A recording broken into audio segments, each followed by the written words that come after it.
প্রিয় সাংবাদিকবৃন্দ, আপনাদের সদয় অবগতির জন্য জানাতে যাচ্ছে যে গোপন সংবাদের ভিত্তিতে গত 5 জুন 2024 তারিখ দুপুর 1:45 ঘটিকায় রায়পুরা থানার অফিসার ইনচার্জের নেতৃত্বে রায়পুরা থানার একটি চৌকস আভিযানিক দল ঢাকা সিলেট মহাসড়কের মাহমুদাবাদ টানপাড়া নামক স্থান এলাকায় অভিযান পরিচালনা করে ভৈরব ঢাকা রুটের নৌমি পরিবহন সার্ভিসের একটি বাসের ভিতরে যাত্রী বেশে থাকা ধৃত আসামির হেফাজত থেকে একটি অবৈধ অত্যাধুনিক স্বয়ংক্রিয় অস্ত্র AK-22 রাইফেল, 16 রাউন্ড গুলি ও 2টি ম্যাগাজিন সহ হাহিম ওরফে আরিফ, পিতা মোহাম্মদ সেলিম হোসেন, বালিহারি, থানা নেসারাবাদ, জেলা পিরোজপুর, বর্তমান ঠিকানা দেওপুর, নেত্রকোনা সদরকে গ্রেপ্তার করতে সক্ষম হয়।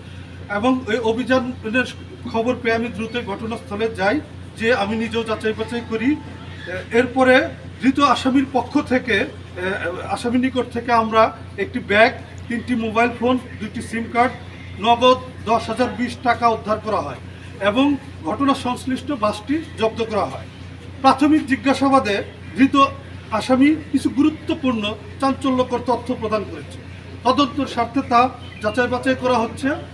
আর গ্রেপ্তারকৃত আসামিকে 1878 সালের অস্ত্র আইন অনুযায়ী মামলা রুজুপূর্বক বিজ্ঞ আদালতে প্রেরণ করার বিষয়টি প্রক্রিয়াধীন রয়েছে। আপনারা দেখেছেন অস্ত্রটি একটি অত্যাধুনিক স্বয়ংক্রিয় অস্ত্র, মেড ইন চায়নার অস্ত্রটি। আমরা গোপন সংবাদের ভিত্তিতে যেটা জানতে পেরেছি, ভৈরব থেকে নৌমি পরিবহনের একটি বাসে একজন সন্দেহভাজন ব্যক্তি সে অবৈধ মালামাল নিয়ে বাসে উঠছে, যাত্রী বেশে কোথাও যাবে সে।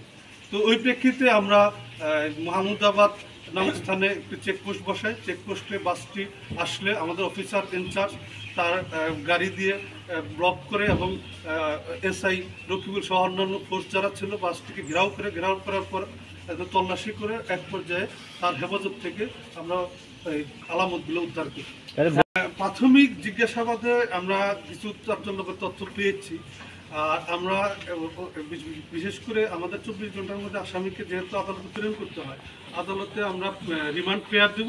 রিমান্ডে আমি এনে আরও বিষয় যদি থাকে এবং রহস্য থাকে আমরা উদ্ঘাটন করি। তাহলে বাসটি কি ঢাকা অভিমুখী, ঢাকা দিকে যাচ্ছিল? ভৈরব থেকে ঢাকা রুটে চলাচল। আসামির সাথে কি গাড়ির ড্রাইভার অথবা গাড়ির মালিক এরকম কোনো জড়িত আছে কিনা? না, আসামির সাথে এদের ওইরকম কোনো সংশ্লিষ্ট নেই। সে মূলত ওই বাসটিকে তার পরিবহনের জন্য ইউজ করেছে।